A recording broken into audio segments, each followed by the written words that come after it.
मोदी सरकारनं गेल्या 10 वर्षामध्ये विविध योजनांच्या माध्यमातून जो गरीब, वंचित, उपेक्षित घटक आहे त्याला न्याय देण्याचा प्रयत्न केला आणि विकसित भारत ही संकल्पना प्रत्यक्षात साकारण्याच्या दृष्टीनं वाटचाल केलेली आहे। सरकारी योजनांमधला भ्रष्टाचार थांबवून गोरगरीब आणि गरजूंना 100% डीबीटीच्या माध्यमातून लाभ देण्याचा प्रामाणिक प्रयत्न मोदी सरकारच्या माध्यमातून झालेला आपल्याला बघायला मिळेल आणि त्यामुळे या देशातील साधारणतः 25% लोक दारिद्र्य रेषेच्या वर त्या ठिकाणी आलेली आहेत आणि त्याच्यामुळे गरिबांना, वंचितांना या आर्थिक प्रवाहात आणल्या कारणानं आपली अर्थव्यवस्था प्रगत देशांच्या जोडीनं आज वेगानं वाटचाल करताना त्या ठिकाणी दिसते। आपण गेल्या 10 वर्षामध्ये जर लाभार्थी किंवा अर्थव्यवस्थेचं चित्र जर आपण बघितलं तर त्या ठिकाणी पूर्वीच्या सरकारपेक्षा अनेक पटीनं चांगलं चित्र या देशात उभं राहिलेलं आपल्याला दिसतंय। आपण बघाल साधारणतः 4 कोटी लोकांना, गरजूंना पक्की घरं देण्याचं काम झालेलं आहे। 10 कोटी गॅस कनेक्शन्स देण्याचं काम झालेलं आहे। साधारणतः 12 कोटी स्वच्छतागृह या देशामध्ये देण्यात आलेले, 14 कोटी प्रत्येक घरात नळ कनेक्शन त्या ठिकाणी देण्याचं काम मोदी सरकारच्या माध्यमातून या ठिकाणी झाल्याचं आपल्याला पाहायला मिळेल। आणि डीबीटी आणल्यामुळे जी गळती होती ती थांबवण्यात 100% लाभ आज या 10 वर्षामध्ये सर्वसामान्यांना पोचलं, हे वैशिष्ट्य मोदी सरकारच्या कामगिरीचं आहे। 51 कोटीपेक्षा अधिक जनधन खाती सुरू केल्यानं एकही पैशाची गळती न होता सरकारी योजनांचं अनुदान असेल, थेट अर्थसहाय्य लाभार्थ्यापर्यंत त्या ठिकाणी बँक खात्यात जमा झाल्यानं त्या ठिकाणी अनेक प्रकारची गळती त्या ठिकाणी थांबून लाभार्थ्याला फायदा झालेला आहे। आणि 2016 पासून गेल्या 8 वर्षामध्ये 26,500 कोटी एवढ्या रकमेचे व्यवहार UPI द्वारे या ठिकाणी झालेले आहेत। आपण बघाल UPA सरकारच्या कारभाराची तुलना करताना भारतीय जनता पार्टीच्या नेतृत्वाखालील NDA सरकारशी आज तुलना करणारी आकडेवारी या ठिकाणी सादर करतोय। 2014 साली LPG गॅस सिलेंडरवर जे अनुदान मिळत होतं सबसिडीचं ते त्यावेळेला बंद केलं गेलं, परंतु मोदी सरकारच्या काळामध्ये 2022 पर्यंत गरीब कुटुंबांची 73,000 कोटीची बचत या डीबीटीमुळे झाली। डायरेक्ट त्या ठिकाणी बेनिफिट लाभार्थ्याला मिळालं। 2014 साली पंतप्रधान ग्राम सडक योजनेच्या माध्यमातून साधारणतः 55% रस्ते गावं रस्त्यानं जोडली गेली होती, परंतु 2023 पर्यंत 99% गावं ही रस्त्यानं जोडली गेली। एवढ्या गतीनं काम या सरकारचं सुरू आहे। 2014 साली माफक दरात औषध पुरवणारी केवळ 80 जनऔषधी केंद्र होती, ती आज मितीला 10,000 केंद्र आहेत। 2014 साली ग्रामीण भागात सरासरी 12.30 तास वीज पुरवठा होत होता, आज तो 22.5 तास त्या ठिकाणी होताना दिसतोय। आणि त्याच्यामुळे सर्वसामान्य युवा घटक असेल, शेतकरी असेल, महिला असतील, बेरोजगार यांच्यासाठी स्टँडअप योजना असेल, स्टार्टअप योजना असेल, पंतप्रधान मुद्रा योजना त्या ठिकाणी 10 लाखापर्यंतचं विनातारण कर्ज असेल, 1 कोटीपर्यंत स्टँडअप योजना त्या ठिकाणची असेल, अनेक प्रकारच्या बेरोजगार आणि तरुणांसाठी त्या ठिकाणी योजना सरकारच्या माध्यमातून आणल्या गेल्यात. शेतकऱ्यांसाठी त्या ठिकाणी 6,000 रुपये वर्षाच्या 3 टप्प्यामध्ये 2-2 हजार प्रमाणे केंद्र सरकारनं या ठिकाणी शेतकरी सन्मान योजनेच्या माध्यमातून या ठिकाणी शेतकऱ्यांना दिलेले आहेत. त्याच्यामुळे असा एकही घटक नाही. असंघटित कामगार असेल त्या ठिकाणी विश्वकर्मा योजनेच्या माध्यमातून स्वनिधी योजना आपण 50,000पर्यंत दिली. विश्वकर्माच्या माध्यमातून जो 12 बलुतेदार कष्टकरी वर्ग आहे त्याला त्या ठिकाणी 1 लाख रुपयाचं अर्थसहाय्य असेल.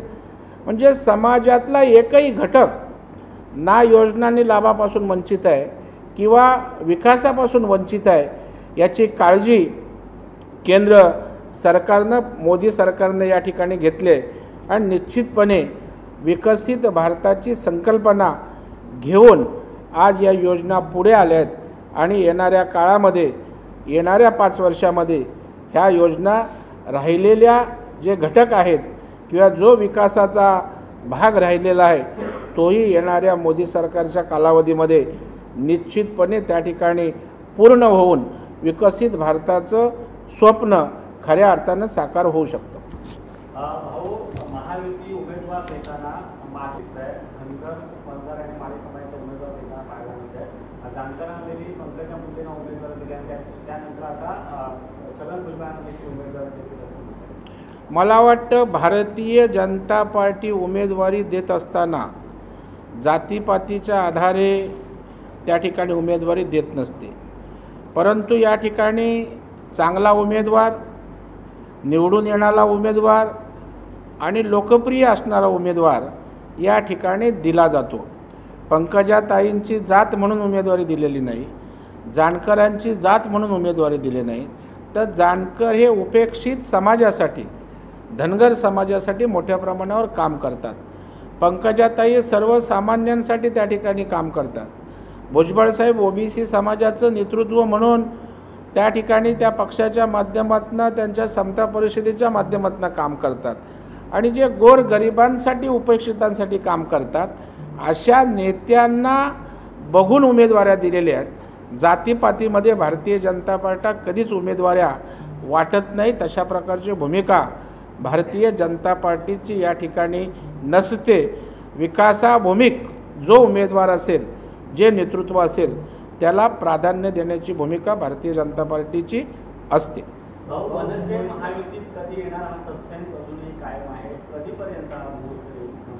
नाही, आता मला काय विचारून ते येण्याचं ठरवत नसतात, परंतु चर्चा सुरू आहेत, अनेक फैरी झालेले आहेत. मला वाटतं युती आघाड्यांसंदर्भात जे काही चित्र असेल ते येणाऱ्या 2 दिवसात स्पष्ट व्हायला हवं.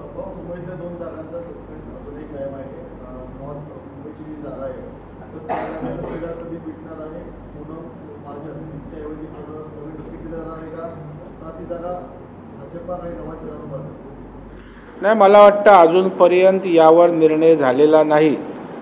राज्याचे आमचे नेते देवेंद्र फडणवीस साहेब, प्रदेशाध्यक्ष बावनकुळे आशिषजी यांच्या समन्वयातनं त्या ठिकाणी केंद्राचं आमचं वरिष्ठ जे संसदीय मंडळ असतं ते यावर लवकरात लवकर शिक्कामोर्तब करून उमेदवारासंदर्भात त्या ठिकाणी निर्णय अपेक्षित आहे. बाळासाहेब आंबेडकर जे आहेत, प्रकाश आंबेडकर यांना शिवसेनेने ताणून धरलं होतं, त्याच पद्धतीने हातकणंगलेमध्ये यांना कुठेतरी पाठिंबा देतील असं सांगितलं जात होतं. मात्र या ठिकाणी आता उद्धव ठाकरेंनी उमेदवार घोषित केला. कसं बघताय? नाही, यावरूनच महाविकास आघाडीमध्ये काय आलबेल चाललंय हे त्या ठिकाणी आपल्याला दिसून येईल. कोणाला पाठिंबा द्यायचा, कोणाबरोबर युती आघाडी करायची, कोणाच्या विरोधात मैत्रीपूर्ण लढत करायची, दाखवायचं मैत्रीपूर्ण, पुन्हा उमेदवार उभा करायचा. मला वाटतं भांबावलेल्या अवस्थेमध्ये महाविकास आघाडीचे नेते आहेत. त्याचप्रमाणे उद्धवजी ठाकरेंची सुद्धा अवस्था दिसते.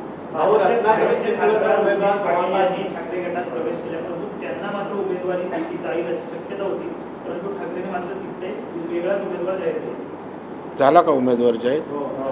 नाही, म्हणून मला वाटतं आपण राग समजू शकतो, परंतु उन्मेष पाटलांनाही गेल्या वेळेला स्मिता वाघ यांना जाहीर झालेलं तिकीट त्या ठिकाणी रद्द करून उमेदवारी दिली होती. तेवढा पक्षाने सन्मानच केला होता. मला वाटतं कधी कधी राग असतो, घाईगर्दीत निर्णय घेणं हे ते फायद्याचं ठरत नाही. नंतर उन्मेष पाटलांना ते त्या ठिकाणी समजून येईल. कारण भारतीय जनता पार्टीची जळगावमध्ये कार्यकर्त्यांची एक अभेद्य फळी आहे. पक्षाचा विचार मानणारी ताकदवान कार्यकर्त्यांची फळी आहे आणि मोदी साहेबांवर विश्वास असणारा मोठा वर्ग जळगाव जिल्ह्यात आहे आणि त्याच्यामुळे लोक मतदान करताना मोदी साहेबांकडे बघून मतदान करणार आहेत आणि त्याच्यामुळं उमेदवारापेक्षा मोदींना या देशाचा पंतप्रधान करायचं आहे आणि देशाची निवडणूक आहे. त्या भावनेतनं देशातील मतदार जसं मतदान करणार आहे तसंच महाराष्ट्रातील करेल आणि त्याच उद्देशानं जळगावमधील मतदार मोदींकडे बघत प्रचंड मतांनी त्या ठिकाणी जळगावचाही खासदार निवडून येईल. महाविकास आघाडीच्या सभेत भाषण करताना असं वक्तव्य केलं की महायुतीचा उमेदवार ठरत नाहीये. आज सकाळी एक ठरतो, दुपारी एक ठरतो, रात्री एक ठरतो. मटक्याच्या आकड्याप्रमाणे त्यांचे उमेदवार बदलतात. नाही, मला वाटतं सगळे बेफाम झालेले नेते उमेदवार आपल्याला महाविकास आघाडीमध्ये बघायला मिळतील. कारण त्यांना अजून सूर सापडत नाही. मोदी साहेबांवर केंद्र सरकारवर टीका करायला कुठलाच मुद्दा नाही. कारण देश प्रगतीकडे जातोय. विकसित भारताची संकल्पना लोक उचलून धरतात. टीका करायला मुद्दे समजून घेत नाहीत. फक्त भावनिक बोलायचं, वात्रट बोलायचं आणि ओमराजे निंबाळकरी त्याच धाटणीतला आहे. अनेक वेळा तो अशा प्रकारचं बेताल वक्तव्य त्यांनी केलेलं आहे. आता मटका की काय हे जनता त्या ठिकाणी दाखवून देईल. प्रचंड मताने तिथला उमेदवार आमचा महायुतीचा निवडून येईल आणि त्यावेळेला अशा प्रकारची वक्तव्य करणं कसं चुकीचं आहे हे त्यांना समजून येईल.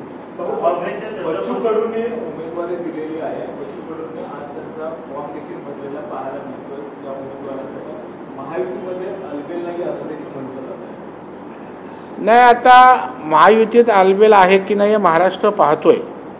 आज महायुतीत 2-4 जागा सोडल्या तर अत्यंत उत्तम संवादातनं सगळ्या जागांचा निर्णय झाला आहे. 2-4 जागांचा सुद्धा निकाल आज उद्या त्या ठिकाणी अंतिम होईल. त्याच्यामुळे आलबेल त्यांच्याकडे नाही. महाविकास आघाडी एकत्रित नाही. आंबेडकर साहेब त्यांच्यासोबत नाहीत. यांच्यासोबत काँग्रेस आहे, परंतु काँग्रेसने त्या मैत्रीपूर्ण लढत करतायत.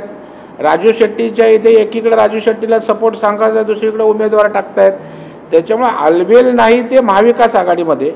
परंतु बच्चू कडूंचा आता वैयक्तिक नवनीत राणांच्या विषयी जे काही आक्षेप आहेत त्यातनं अशा प्रकारची वक्तव्य त्यांची महायुतीवर येत आहेत.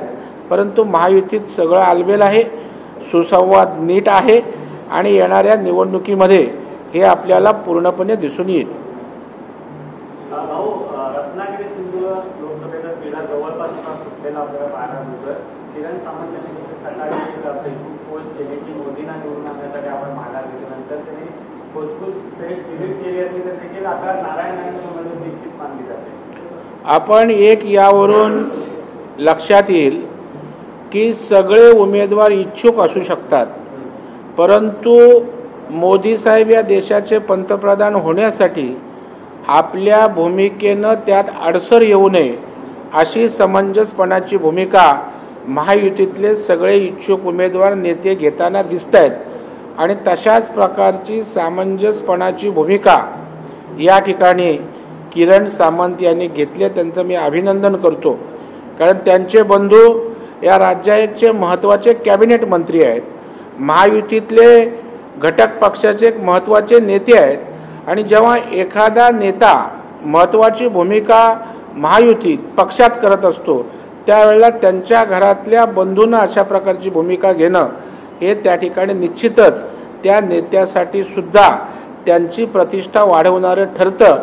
आणि आता कोकणामध्ये एकोप्यानं महायुतीचा त्या ठिकाणी खासदार ताकदीनं निवडून येईल यावर अधोरेखित झालेलं आहे.